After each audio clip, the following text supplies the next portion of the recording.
And that's where I started to develop personal development. That's where I started to spend time with myself and go within.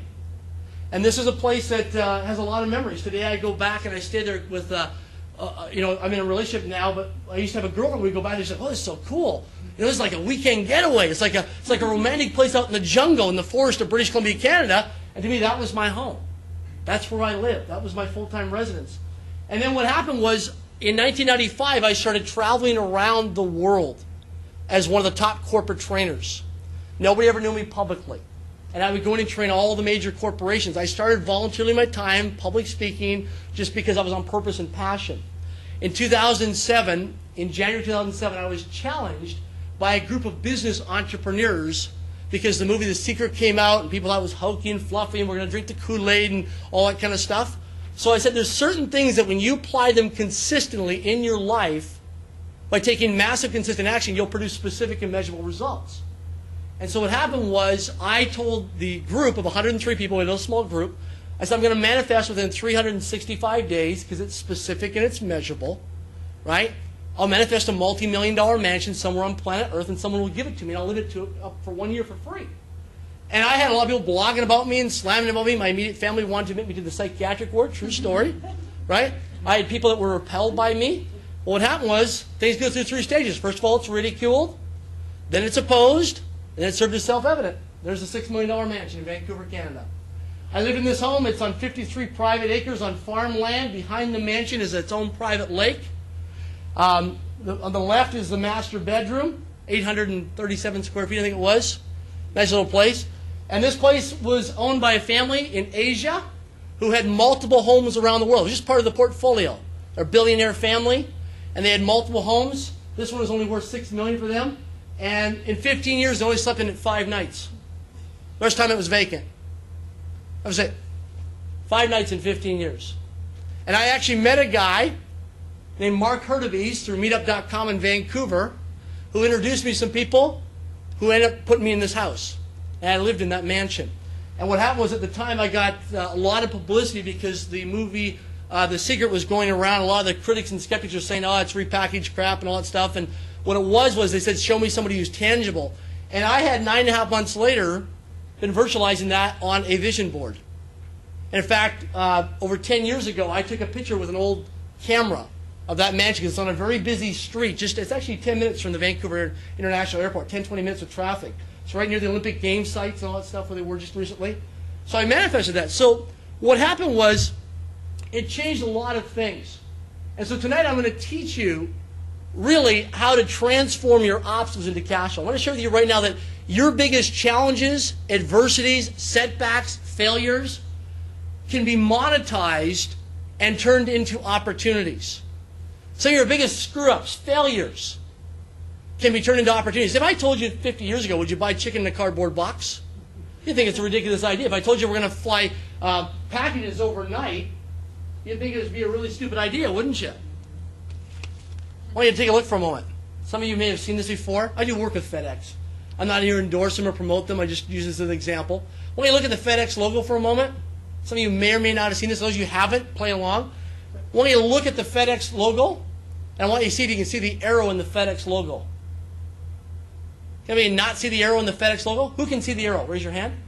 If those of you can't, I want you to look between the E and the X. Look at the white space. See the white space? Close your eyes for a moment. I won't touch you, but just close your eyes. Open your eyes up. See the arrow? Now try not to look for the arrow. You see, here's the bottom line. When you change the way you look at things, the things you look at change. I work with people on a very high level of consciousness. Right? See, most people are home tonight watching television because the television ratings go up when you work with the lowest level of consciousness level. How many people watch television when they're inspired? Right? Imagine if you had a really crappy day and you went home and you watched something that somebody's doing better than you. How would that affect your self-esteem or self-confidence? That's why television shows the ratings go up when they work with the lowest levels of consciousness level. How many of you believe that we're going through a shift right now on this planet? Everybody can feel it, notice it, experience it. We're going through a big shift right now. There's a lot of uncertainty, would you agree? There's a lot of fear, there's a lot of doubt, there's a lot of worry. People have no idea that we're going to retire in the next 2, 3, 4, 5 years, and now forced to stay on, to work at jobs that are lower paying, at Walmarts, various different places. Their life has changed a lot. And there's this gap that we have to fill now in society about working with people. So I want to ask you, why are you here tonight? Who would like to share, why are you really here tonight? I ask this to executives, people all the time, why are you here? So if we're in a boardroom right now, why are you here? All of you run businesses or work for companies, organizations, or business, but why are you really here? What is it you really need? Yes? I'd say to meet wonderful people and to collaborate on our projects and get referrals, that kind of thing. Awesome, good. Thank you. Someone else, why are you here tonight? Yes? To meet inspired people and to find some inspiration. Absolutely, for sure, yeah. Thank you. Because inspiration is having more energy at the end of the day than when you first began. Yes, sir? Just going to add to learn something. And to learn something, yeah. Come here to learn something. Yeah. And for some of you, I'll get you to unlearn. Because if you keep doing what you're doing, what happens? You keep producing the same results over and over again. So I'll get you to unlearn. For some of you people, I'm going to trip you out tonight. Right? I'm going to trip you out. And some of you, I'm going to give you goosebumps on goosebumps, or what we call God bumps. Right? How many like getting tripped out? Be honest, are you getting tripped out? I'll trip out some of you people if we have the time to do it. So the thing is you're here for reasons. Now, let me share something with you. Nobody really cares about you. When you understand that you can go to all the meetup groups, all the social network groups you want, all the Chamber of Commerce, Rotary Club, E-Women Network, Women in Business groups, I work with hundreds of thousands of people here. I'll tell you right now, nobody cares about you until they know how much you care about them. Remember I just said a few minutes ago we see a shift happening? Let me share with you the shift that's happening. Here's the new mindset. Everyone just take your hands around and put it up here and go mindset. The mindset now is to become a go-giver, not a go-getter. You want to become a go-giver, not a go-getter. You get the difference? You're a go-giver and a go-getter? How many in this room tonight came to get more clients and customers? Be honest. After tonight, you don't want more clients and customers. They're too much of a liability. Anybody in this room come from an accounting background? An accounting background? Okay, good. So let me ask you a question. If you have 100 advocates and 100 clients, what's going to give you more profit by the end of the year? 100 advocates or 100 clients? Why? Yeah. So here's what you want to create.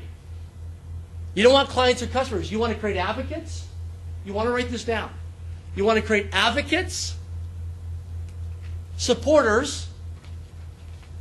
So advocates, supporters, believers.